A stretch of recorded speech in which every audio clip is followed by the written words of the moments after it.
direction he went, he would defeat the kuffar.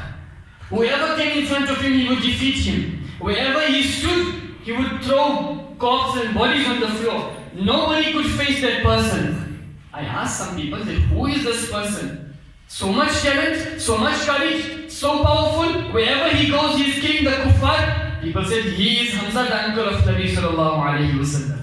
Wahshi said, at that time I came to know that I found the person who I have to kill. He only given one mission, just to kill Hazrat Sayyidina Amir Hamza radiyallahu ta'ala anhu. He says, after Hazrat Amir Hamza killed a kafir, when Sayyidina Amir Hamza went to remove the armor from that kafir, he slipped a little. And by slipping, his armor became a bit loose. Because of that, his stomach became visible. Wahshi said, I saw the stomach was visible. I found that this was my chance to attack Sayyidina Amir Hamza. He was a master in shooting arrows. Small arrows, he was a master in shooting. So you see, I shot an arrow in the stomach of Sayyidina Amir Hamza and it went through the stomach of Sayyidina Amir Hamza. Hazrat Hamza looked towards me and he wanted to attack me, but because of the pain, he could not stand up.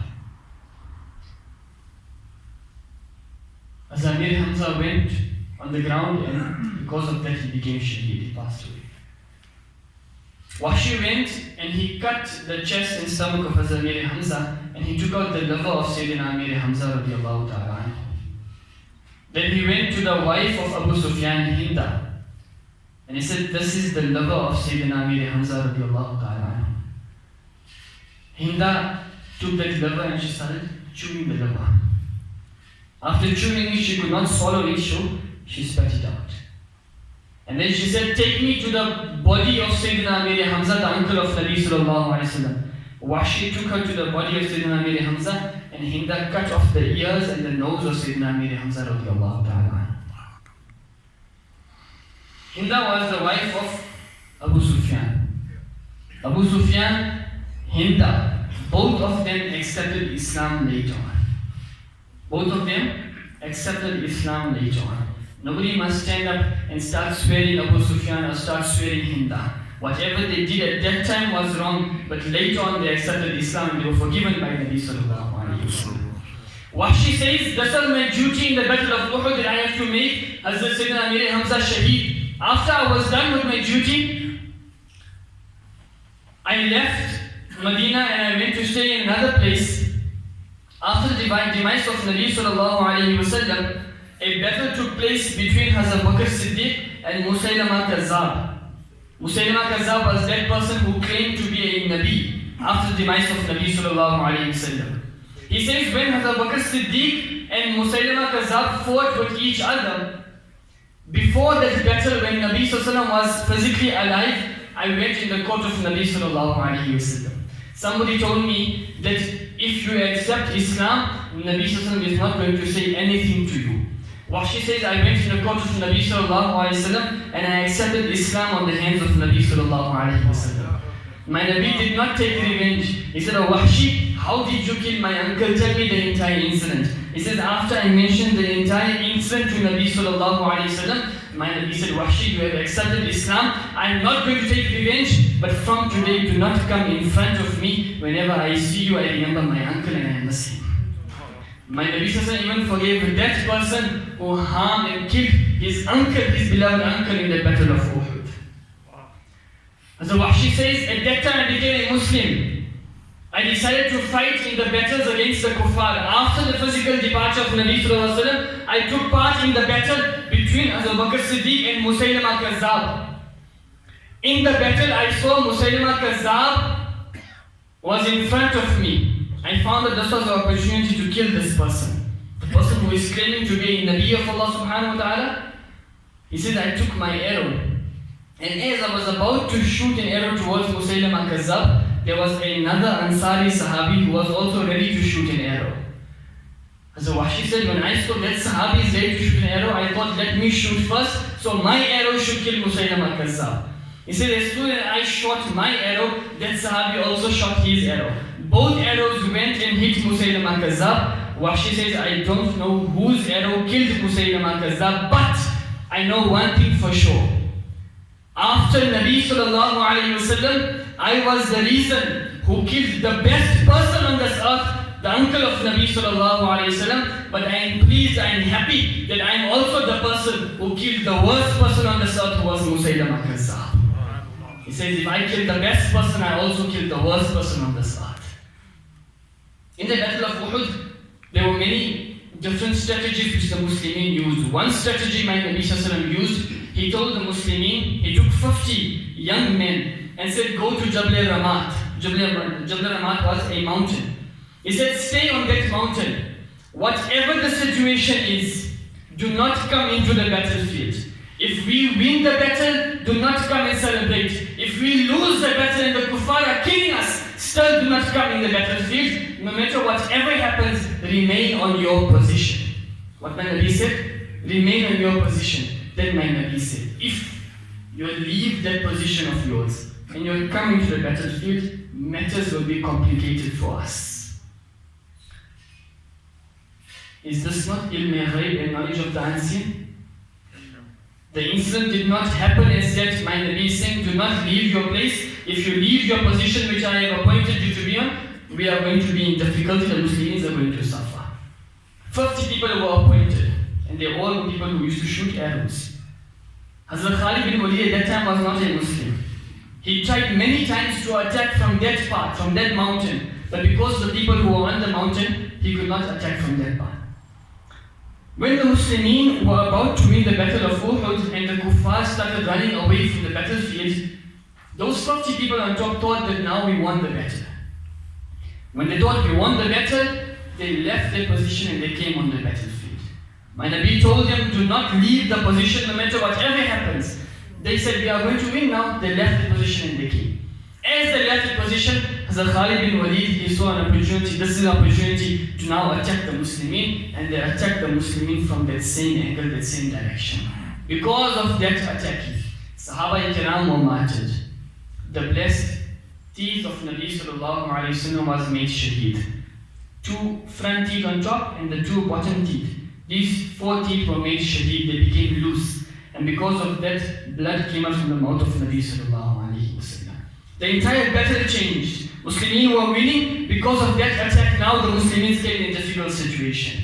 What my Nabi said was true. Do not leave your position. If you leave your position, we are going to be in difficulty. Because of that, my Nabi had some wounds on his face with the attack from the kuffar.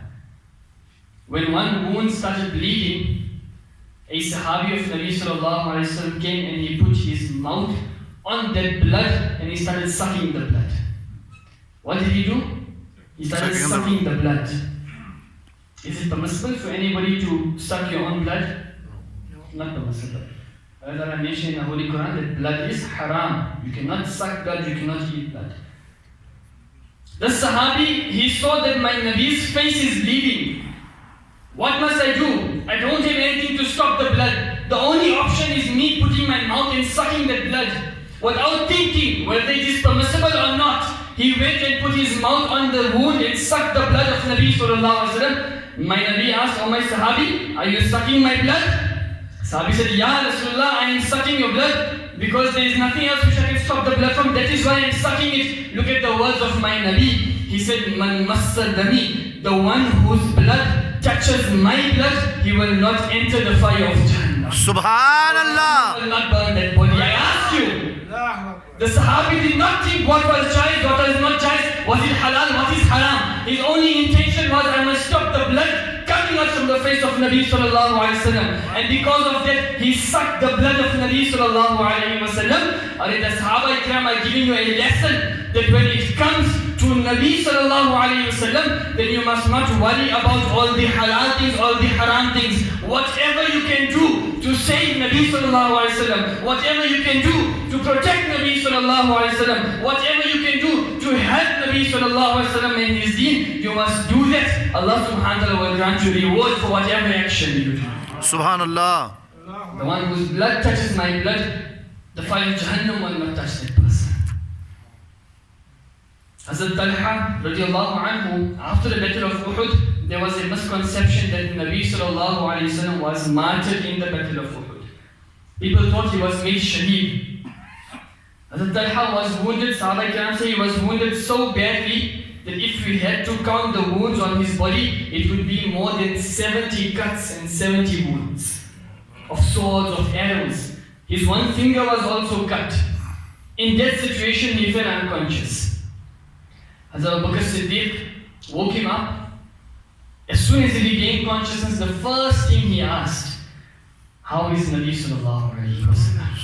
We heard that Nabi sallallahu alayhi wa sallam has been martyred in the battle of Uhud. Tell me what is the situation of Nabi sallallahu alayhi wa sallam. That person whose finger is cut, that person who has 70 wounds on his body, the person who is not in a normal state. The first question he asked, how is my Nabi sallallahu alayhi wa sallam? Hazrat Bakr Siddiq said, don't worry, and Nabi sallallahu alayhi wa sallam is fine, nothing has happened to him. The words of Hazrat Talha, he says, Ya Rasulullah sallallahu alayhi wa sallam, kullu musibatin ba'daka jalal. Ya Rasulullah, no matter whatever the situation is, no matter how big the calamity is, no matter how big the problem is, once you are present, each and every calamity, each and every problem is solved. Subhanallah. When you are there is no problem, there is no difficulty. That's why the main reason was, Ya Rasulullah, are you alive? Are you safe? Don't worry about us. Battle of Uhud is very lengthy. If you discuss it, we're going to discuss for a long time. But take a few lessons away from this battle. Number one, when the time comes to sacrifice in the path of Allah, you must be ready to sacrifice everything in the path of Allah subhanahu wa ta'ala. Inshallah. Your life, your wealth, your family, your money, your possessions, your parents, your children, everything must be ready to be sacrificed in the path of Allah subhanahu wa ta'ala. Second reason, if you are in any problem, if you are in any discomfort, if you are having any bad situation and the deen of Islam is being harmed, don't worry about your bad state, just look at the betterment of the deen of Islam. Do whatever you can to protect the deen of Islam. And the third lesson you must take away from this battle is that when somebody with experience, somebody who is elder than you, somebody who has a position, when he tells you something, then you must act upon that. Because people speak with experience. Today youngsters don't have any respect for the elders in their hearts. They think that this hair had become white by standing outside in the sun. Sometimes when elders speak something, they speak with experience. When my Nabi said, do not leave that mountain, he spoke, he knew what is going to happen. When the Sahaba Ikram left that mountain, then problems started coming. Like that, sometimes when elders tell you something and it is not going against the teachings of Islam, then act upon whatever those elders are telling you. There must be some betterment for you in this world. Inshallah. Take these lessons away with you today. May Allah subhanahu wa ta'ala grant us all tawfiq to act upon whatever we have learned. Ameen wa akhiru da'wana alhamdulillahi rabbil alameen. Please perform.